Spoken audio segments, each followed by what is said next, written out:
जी हाँ, कहीं नल में जल नहीं, कहीं गांव का रास्ता कच्चा। कहीं नल में जल नहीं तो कहीं गांव का रास्ता कच्चा। स्कूलों की हालत जर्जर है, बताओ पढ़ने कहाँ जाए बच्चा।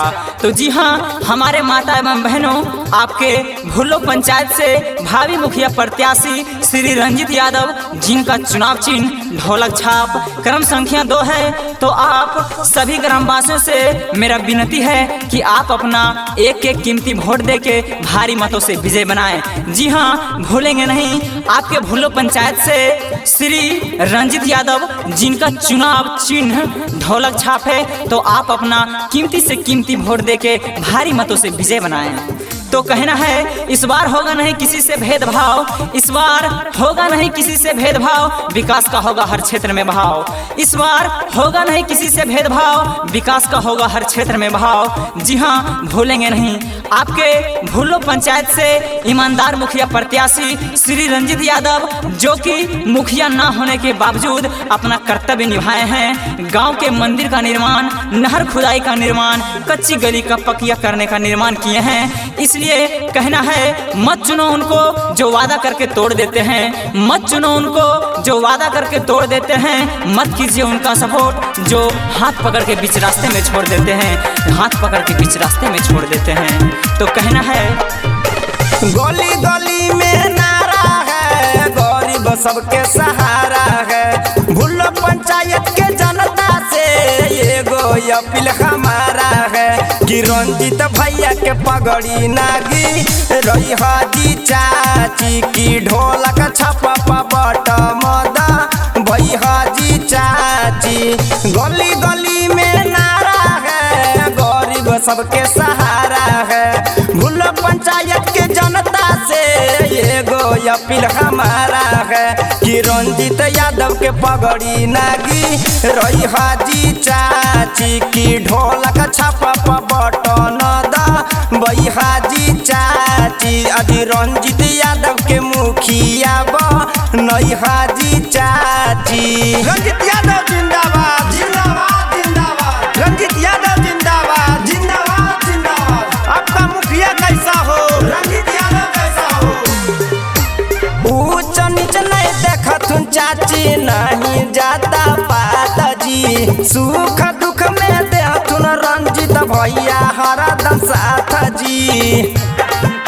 सुनो न चाची, ऊंच नीच नहीं देखत चाची, नहीं जाता पात जी। दुख सुख में देथुन हरदम रंजित भैया साथ जी। कि मिलल हा को मौका नहीं गा बई हाजी चाची। अजी ढोलक छपा बटम बई हाजी चाची। अजी रंजित यादव के मुखिया नई हाजी चाची। अजी ढोलक छपा बटम बई हाजी चाची। रंजित यादव जिंदाबाद जिंदाबाद जिंदाबाद, रंजित यादव जिंदाबाद जिंदाबाद जिंदाबाद। आपका मुखिया कैसा हो, रंजित यादव कैसा हो। जोड़ो ही हाथ चाचा कर विश्वास जी। भुल्लो पंचायत में होत सब काम खास जी। सुनला हो चाचा, जोड़ो ही हाथ चाचा कर विश्वास जी। भुल्लो पंचायत में होत सब काम खास जी। कि रंजित भैया के दिल से जी तई हाजी चाची। की ढोलक छपा बटम बई हाजी चाची। की रंजित यादव के मुखिया नई हाजी चाची। की ढोलक छपा बटम बई हाजी चाची। गली गली में नारा है, गरीब सबके सहारा है। भुल्लो पंचायत के जनता से एगो अपील हमारा है कि रंजित भैया के पगड़ी नागी रही हाजी चाची। की रंजित भैया के मुखिया नई हाजी चाची। Mix by Mahakal recording studio, Khaira Jamui, खैरा जमुई। जी हाँ मेरे दोस्तों, आपके ग्राम पंचायत भुल्लो से भावी मुखिया प्रत्याशी रंजित यादव को कीमती से कीमती वोट देके भारी मतों से विजय बनाएं। जी हाँ मेरे दोस्तों भूलेंगे नहीं आपका रंजित यादव, जिनका चुनाव चिन्ह ढोलक छाप है, तो अपना कीमती से कीमती वोट देके भारी मतों से विजय बनाएं। भुल्लो पंचायत में रंजित यादव के झंडा लहराइहा हो। भुल्लो पंचायत में रंजित यादव के झंडा लहराइहा हो। ढोलक छापा पर बटन दबा के मुखिया में जीतइहा हो। ढोलक छापा पर बटन दबा के इनके विजय बनइहा हो। भुल्लो पंचायत में रंजित यादव के झंडा लहराइहा हो। भुल्लो पंचायत में रंजित यादव के झंडा लहराइहा हो। ढोलक छापा पर मोहर लगा के इनके विजय बनइहा हो। ढोलक छापा पर बटन दबा के इनके विजय बनइहा हो। रंजित यादव जिंदाबाद, जिंदाबाद जिंदाबाद, रंजित यादव जिंदाबाद, जिंदाबाद जिंदाबाद, जीतेगा भाई जीतेगा। रंजित यादव जीतेगा। ढोलक छापा पर बटन दबा के इनके विजय बनइहा हो।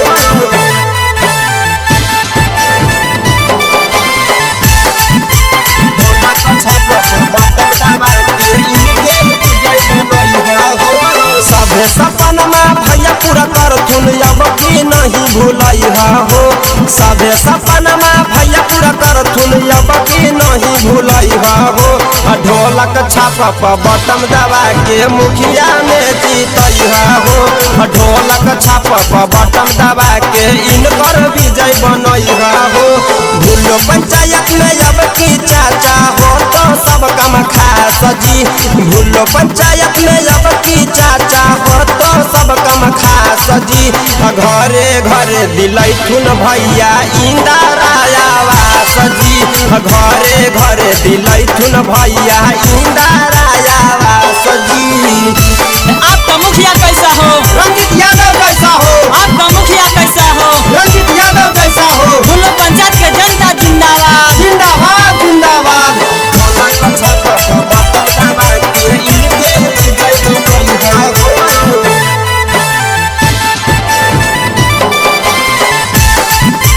ढोलक छापा पर बटन दबा के इनके विजय बनइहा हो।